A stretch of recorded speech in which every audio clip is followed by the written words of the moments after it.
Bismillahirrahmanirrahim. Yang saya hormati Direktur Jenderal Perimbangan Keuangan Kementerian Keuangan, Pak Dr. Luki,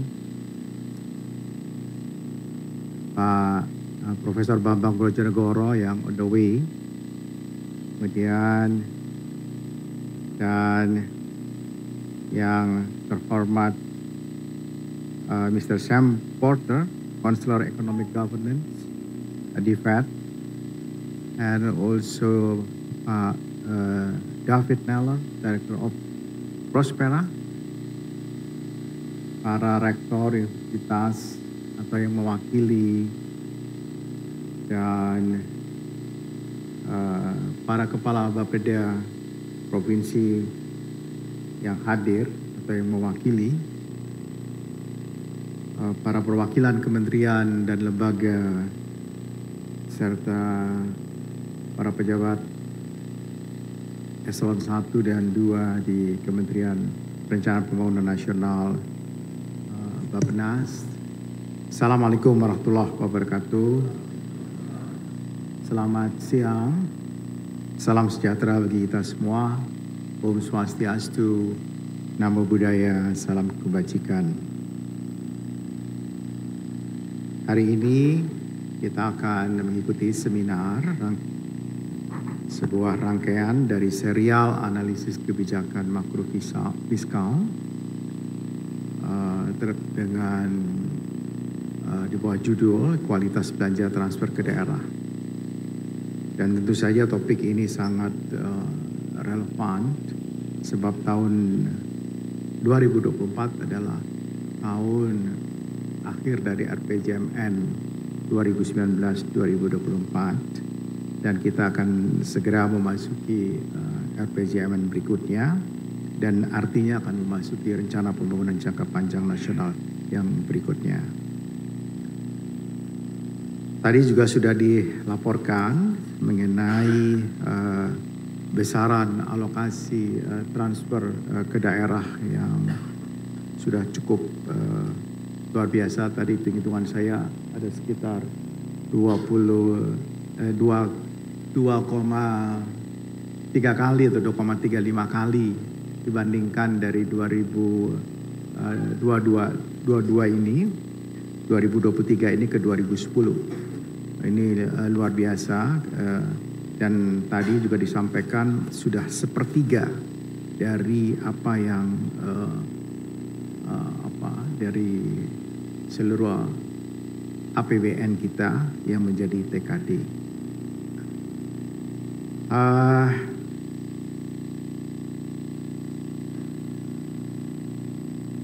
Yang saya ingin sampaikan, mungkin angka ini boleh saja nanti dikasihkan. Saya mau bicara di luar ini. Sebagai pengalaman sebagai ketua panja daerah Pak Luki di DPR.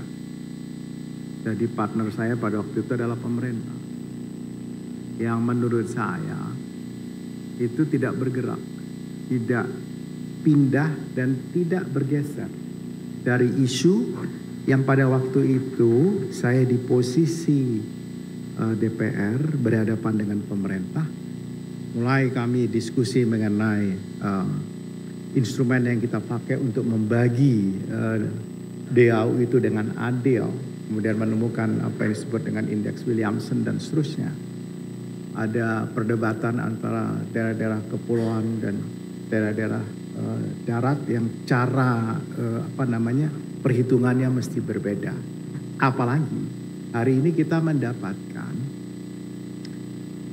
menemukan berhadapan dengan triple planetary crisis, perubahan iklim, kemudian polusi yang bergelantung di Jakarta sampai hari ini, kemudian keanekaragaman dari biodiversity kita itu yang terancam.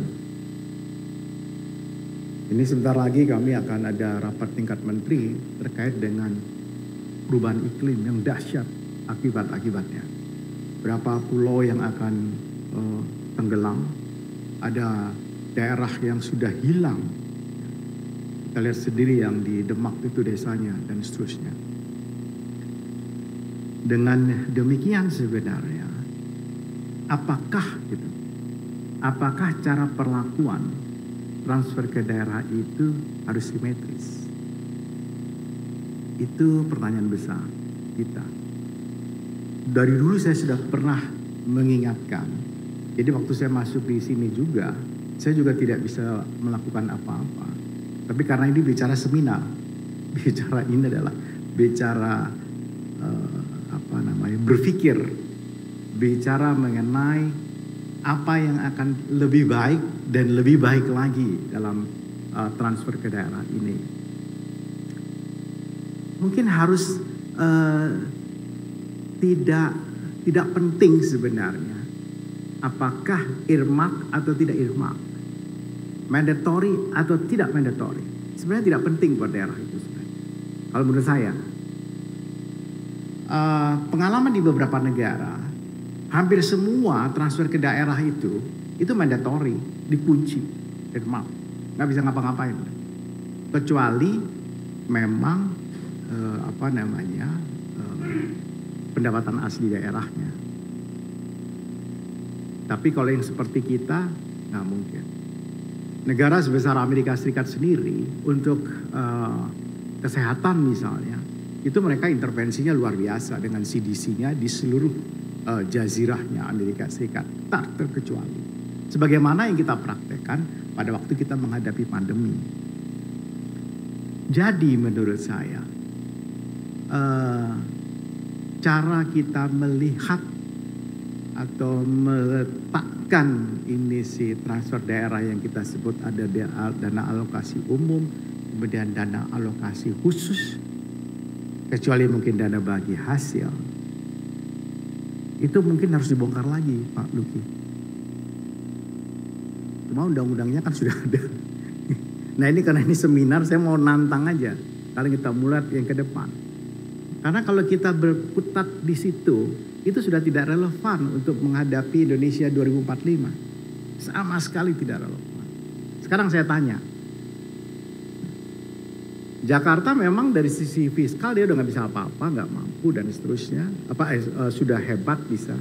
Tapi kita bicara soal sinking, penurunan muka tanah. Kemudian kita lihat pantai Pulau Jawa itu, bagian utara yang melandai, menurun dan seterusnya.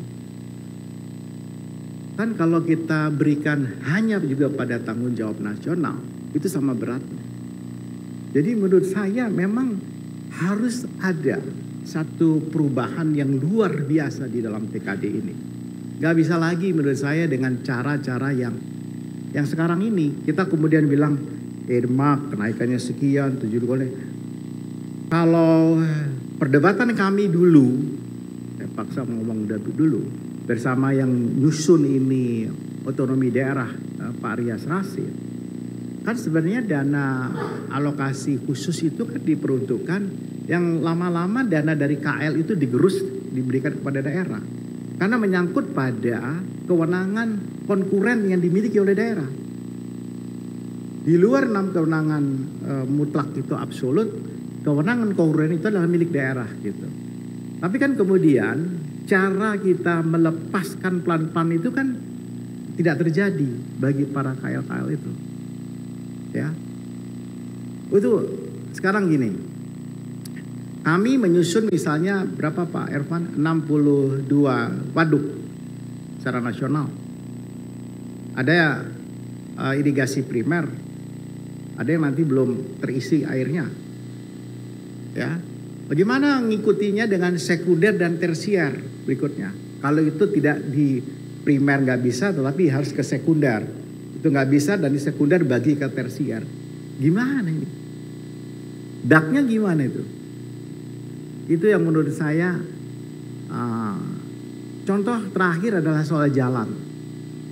Jalan-jalan nasional itu sekarang sudah mencapai sekitar 90-an%. Ya, secara total dari targeting. Sebenarnya kalau untuk kebutuhan kita masih ini. Tadi kami juga lagi membahas soal cara perhitungan baru dalam logistik nasional kita yang sekarang sudah alhamdulillah sudah di 14,1%. Tapi target Bappenas yang ke depan hanya 8% dari GDP kita. Kita bisa mencapai itu karena kalau untuk ekspor kita sudah 8,9% per nilai barang. Untuk domestik kita masih tinggi, masih 14%. Sehingga kita punya logistik indeks kita masih rendah. Jadi maksud saya, ayo coba dipikirkan itu. Saya pernah mengusulkan timur dan barat pada waktu itu dibedakan dulu setiap tahun. Nah, KL juga demikian. Ada KL misalnya ya saya sebut aja, Pak Menpora minta KL bagaimana sih bisa untuk bangun stadion. Bangun stadion. Lalu kita mau tahu stadion di mana? Lalu kita sebutkan itu bukan daerah prioritas dan seterusnya. Jadi menurut saya itu kalau saya nantangnya itu kalau ini sifatnya seminar itu, tapi kalau kembali ke undang-undang that's it. Soal efisiensi, soal itu nggak ada lagi Pak Luki yang bisa diomongin. Karena yang di depan ini semua tukang mikir ini, tukang anu sama saya. Jadi nggak bergerak, nggak ada perubahan yang signifikan, no. Dan cara-cara daerah juga untuk meminta sama saja. Betul nggak? Coba ada orang Pemda di sini kalau berbicara soal DAK. Ada DAK yang hari ini dia bisa dapat 300 miliaran karena terdiri dari beberapa kegiatan, dari beberapa KL. Tapi begitu yang akan datang, dia turun tinggal 100-an miliar misalnya. Jadi orang daerah juga jadi cara berpikirnya itu untuk cari dapat duitnya dan seterusnya. Apa sebab utama? Sebab utama adalah perencanaan yang tidak sinkron antara pusat dan daerah. Bagaimana kalau kita mulai mengaturnya dari sana? Perencanaan dari nasional dan daerah itu sinkron. Baru kita bisa, kan kalau namanya program nggak dikasih anggaran ya nggak jalan. Gitu. Kita bikin destinasi wisata, kita bikin food estate. Tapi kemudian kita taruh di daerah, daerahnya ngelihat begitu aja, ngeplongo begitu aja. Apa yang bisa dilakukan? Nggak bisa Pak. Jadi menurut saya, kalau saya boleh usul, kalau ada pemikiran yang baru, ada teman dari DIFAD yang bisa mendukung, ya bagus begitu. Ini PR-nya saja. Saya ingin kasihkan PR ini kepada kepada teman-teman khususnya juga di Bappenas. Karena isunya kan tetap sama Pak, bahwa dana-dana itu di daerah makin kecil fiskal roomnya untuk untuk biaya belanja modal. Yang ada sudah rutin belanja ini ya sama. Angka ini ini ada Pak Bambang Brojo ini, boleh tanya sama beliau. Pak, saya cuma lagi bicara Pak Bambang bahwa DAK kita itu dari zaman saya di DPR, Bapak kan tahu itu, sampai sekarang tidak ada yang berubah. Betul kan itu? Nominalnya aja yang berubah. Jadi ayo, karena ini seminar dan ini di Bappenas, menterinya mau ngajak ngomong begitu, monggo. Karena perubahan harus dilakukan. Terima kasih, selamat berseminar. Assalamualaikum warahmatullahi wabarakatuh. Thanks for your support.